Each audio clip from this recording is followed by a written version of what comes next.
The bond market is front and center. We're seeing yields at the highest levels in decades, yet we see the stock market keeps rallying. In fact, is again in the money today. Should we be nervous or not? Yeah, it is going to hit. Like, U.S. government debt is $30 trillion. The average rate is 3.5%. So even today, they can't possibly refinance it at lower than that rate. You are going to see a crack in the bond market, okay? It is going to happen. Watch the bond market. The bond market is the basis, it's the backbone of all markets. This may be the single most important chart to understand in 2026. It shows us the yield on Japan's 30-year government bond, and over the past year, it's gone almost parabolic, surging to around 4%, the highest level Japan has seen in modern history. Now, at a first glance, that might sound like a problem that's unique to Japan, but it's not. More recently, the United States 30-year Treasury yield has also started to climb again. It's now crossed above 5%, a level that we haven't seen since July of 2007, just months before the global financial crisis. The UK's 30-year gilt yield and long-term bond yields across Europe are all moving higher as well. The same pattern is appearing everywhere across the globe. Now, when you think of a debt crisis, most people think of isolated examples. One country spends too much and their bond market breaks, with the impact being limited to that country. For example, the UK saw its bond market break in the 1970s as their government bond yield surged to 15%. This triggered the sterling crisis, but the rest of the world was intact. In 2011, Greece saw its own debt crisis, with their government bond yield surging to 36%, and it caused some trouble for Europe, but overall the euro survived and the rest of the world moved on. The same thing has recently happened with Argentina, with their bond yield spiking. They went through a tough period, but they're now slowly pulling through. Each and every one of these were isolated episodes where one country's debt was going down the drain while the rest of the world was generally fine. The problem today is that with bond yields surging across the entire developed world, something feels different. This is a $140 trillion global debt market that is sending a clear message that something deeper is wrong with how the global financial system is operating, essentially asking for a restructuring, or what some would call a reset. So even if you haven't touched the bond market in your life, this is going to have an impact on you. Now, unfortunately, the bond market is one of the least understood parts of the financial system. So before we can see the consequences of all of this, we need to understand how it operates. When you buy a government bond, you essentially loan out money to the government. The government can use this money to fund things like infrastructure, healthcare, education, and other public spending, and in return, the government will pay you back the money you gave them plus interest, or what's also known as the bond yield. So on paper, everybody wins. By buying the bond, you get a guaranteed return on investment through the interest, and the government gets more spending power. Now, the way you can gauge the health of a bond market is by looking at the bond yield, because the bond yield is determined by whoever buys the bonds. In most cases, it's private investors, financial institutions, and central banks. When these investors are very confident that they're going to get their money back, well, they'll be willing to lend at a lower interest rate or a lower bond yield. That's exactly what's happened across much of the developed world over the past 2 decades. Confidence remained high, investors kept on buying government bonds, and government bond yields steadily declined. But when investors start getting nervous, or if they start to worry that a government's finances are becoming less sustainable, they start to demand a higher yield before actually loaning out the money. And that's where the problem begins. Because as yields rise, governments have to spend more just to pay interest on their existing debt. That leaves less money for infrastructure, healthcare, education, and other productive investments. This pushes governments to borrow even more money, which leads investors to demand even higher yields. This is the vicious cycle that the European Central Bank calls the debt doom loop. Now, typically, this is the moment when someone else steps in to bail out that particular government. The International Monetary Fund, or IMF for short, or a stronger neighboring economy, or the central bank of a key ally. It doesn't really matter as long as they have enough money to bail out that government and are actually willing to do so. The examples that we saw with Greece, the UK, and Argentina all followed the same pattern. Rising debt levels weakened investor confidence, which caused bond yields to rise, hence making borrowing more expensive, and eventually their bond market broke and somebody had to bail them out. The IMF stepped in during the sterling crisis for the UK in the 1970s, the ECB stepped in for Greece in 2011, and the US, along with the IMF, stepped in for Argentina. Now, that's perfectly fine if it's just one country that needs to be bailed out, but that's not the case today. France, Germany, Italy, Canada, and of course the US, Japan, and the UK are all running into bond market trouble today. This, by the way, is a group known as the G7, and the fact that their bond yields are rising all together suggests that investors are losing confidence not just in one government, but in the global monetary system. And that, of course, is a problem, because if everyone is going bust, who's left to bail the others out? Now, this kind of setup is extremely rare, but it does happen. Roughly every 100 years, we tend to see the same playbook unfold. So you need to look past what you've actually seen in your lifetime to really understand what's going to be taking place here. For the last 3 decades, major economies have consistently accumulated more debt. Altogether, the G7 nations that we mentioned earlier have gone from having their debt represent 40% of the economy in 1975 to 130% today. In other words, these governments on average now owe more than their economies produce in an entire year. In fact, today's debt pile is even larger than what we saw after World War I and World War II. These were moments when governments were financing the largest military conflicts in human history. So how on earth did global debt end up being as elevated today as it was after World War II? Well, for starters, we had a pandemic that caused the global debt levels to jump, and before that, we had a global financial crisis in 2008, which also didn't help. But the problem goes deeper than this, because a shift happened right here that completely restructured the global financial system and is actually the root cause for why these nations have begun to accumulate debt year after year relentlessly. Before this shift in the 1950s and 60s, currencies were directly linked to gold. This was known as the Bretton Woods system that was instaured following World War II.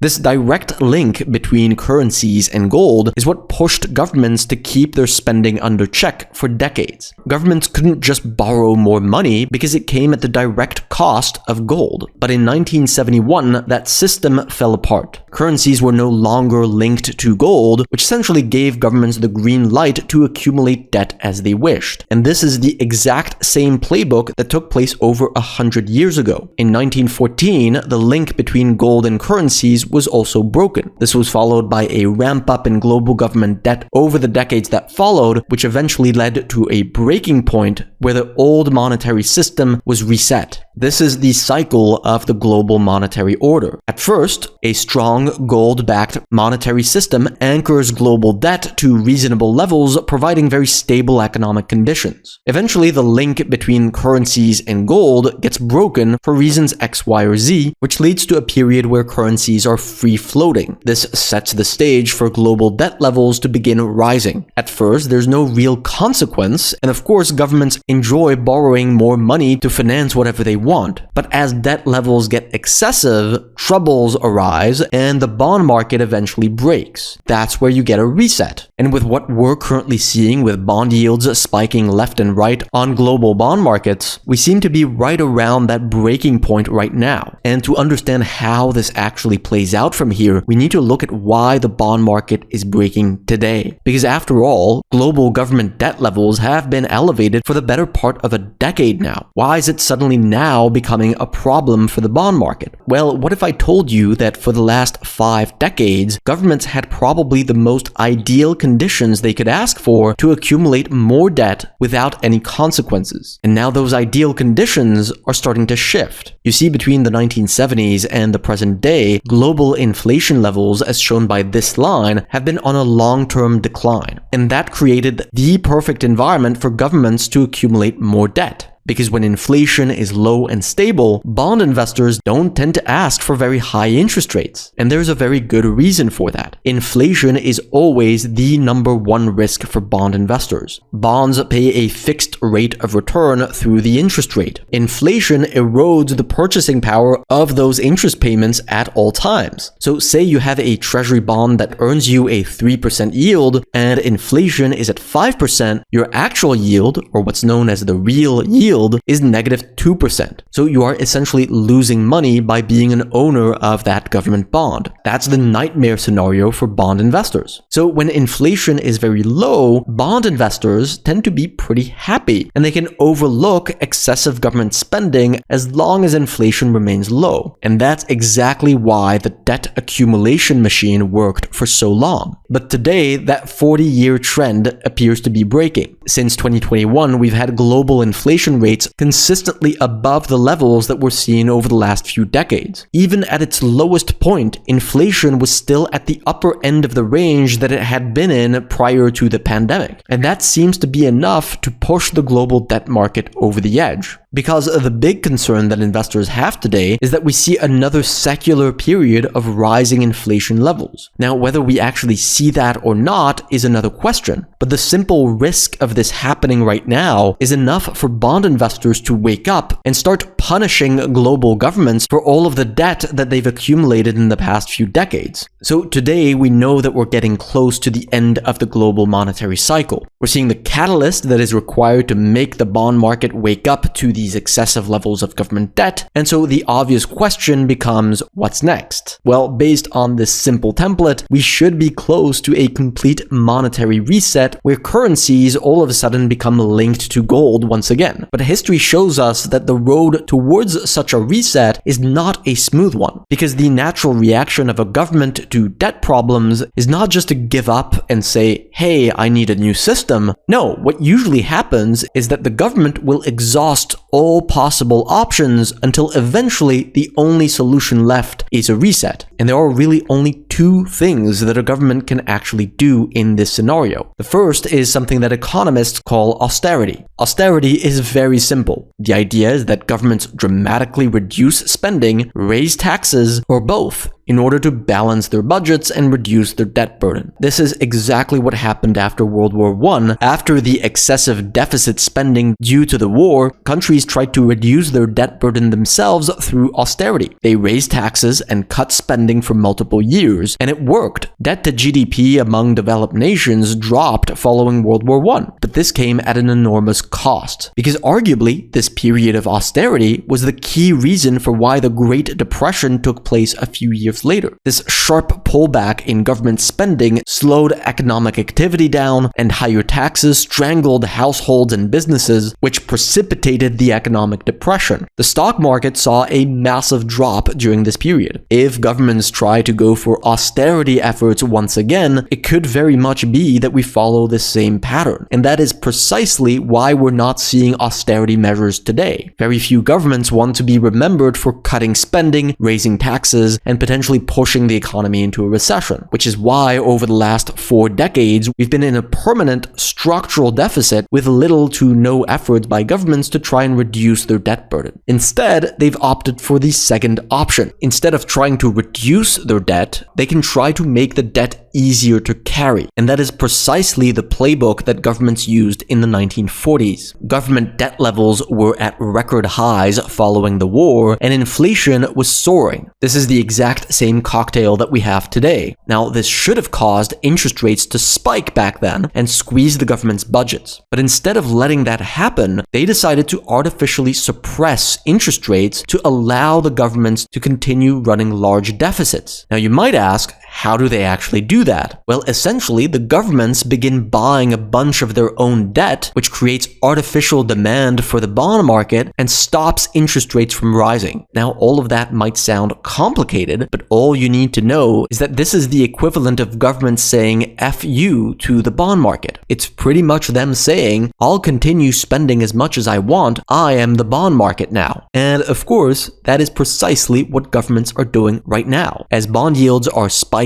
today, risking the squeezing of governments' budgets, governments are already moving towards slowing this down. Since last year, the Federal Reserve, the US central bank, has begun increasing its holdings of US government bonds, purchasing nearly $200 billion worth of bonds so far, which is exactly what they would do if they wanted to suppress interest rates. And we're seeing something very similar with Japan, with their government now starting to put pressure on the Bank of Japan to start buying bonds as well to stop yields yields from rising. Of course, there are consequences to this. When you print a bunch of money to buy bonds and suppress interest rates, it increases the supply of the currency that you printed massively. And so naturally, as that currency becomes more abundant, it becomes less valuable. This is where governments who have been the most reckless in terms of their debt accumulation will need to print the most amount of money and so cause their currencies to collapse. And that is what the endgame of the global monetary cycle looks like. Once austerity has been deemed too painful, and once money printing has wiped out a good chunk of global currencies, the currency that survives the storm and comes out the strongest on the other side naturally becomes the new system. This is exactly what happened in 1946. The pound collapsed along with many other currencies in Europe, and so the dollar became the only solution for global trade to keep on going. Today, we're still quite far off from reaching that point. Major currencies have not yet collapsed, and there is no clear winner that can provide a solution. China is certainly eyeing the prize, but it won't become the clear choice until the rest of the world has no choice but to submit, and that could still take some time. So how do you actually prepare for all of this? Well, between now and then, one thing is sure: currencies around the world will be under great pressure. Because at each of these pivot points in the global debt cycle, 1914, 1946, 1971, and the present day, we saw currencies lose their purchasing power at an unusually rapid pace. And we can see that by overlaying a chart that shows us how quickly the US dollar is losing purchasing power at any given point. All of the periods where the dollar suffered the greatest loss of purchasing power were around these periods of monetary restructuring. And unfortunately, most people get wiped out by this because they're not aware of what's happening and why. You need to make sure that that is not you. The biggest risk in these periods is holding the currency that these governments are printing in order to continue funding their excessive debts. The more debt a country has, the higher risk there is of holding that currency. It's not rocket science. So don't buy into the doom and gloom that you see online regarding the stock market. History suggests that selling your stocks and going into cash in the middle of a currency crisis is about the worst thing that you can do. You're just going to see your wealth erode away. That being said, in these periods of great monetary resets also comes a lot of economic volatility. Recessions tend to occur much more frequently, and unemployment is rising in these periods, and economic growth tends to be choppy. So although the stock market might rise over the coming decade because it is measured in the US dollars that are losing their purchasing power, you're still going to see a lot of wild swings as a result of the economic volatility. And again, most people get crushed by market volatility. People realize that passive investing doesn't work anymore, and so they panic sell at the bottom just to rush back in at the peak. It happens every time. Retail investors get wiped out in these periods. The ones who actually profit from these periods have a proper investment strategy that keeps them exposed when the conditions are right, but that makes them go defensive when conditions are not favorable. If you do that well, you absorb all of the wealth from the investors who are getting wiped out by the currency debasement and the volatility. So prepare yourself for what's coming. Don't let your hard-earned money devalue itself or let it get wiped out with stock market volatility. Implement a strategy with predictable decisions and no emotions. Now, you can absolutely do this yourself with all of the information that you can find online for free and in our videos, or you can book a call with us using the link below to see if our strategy is a fit for you. We've spent the last decade refining our own systematic investment strategy specifically for this environment. It has already beaten the S&P 500 index year after year over the past 5 years, but we think it's just getting started. So book a call with us. If you're a fit for the strategy, then we'll get you set up straight away to start compounding your wealth. I look forward to speaking with you. Thanks for watching.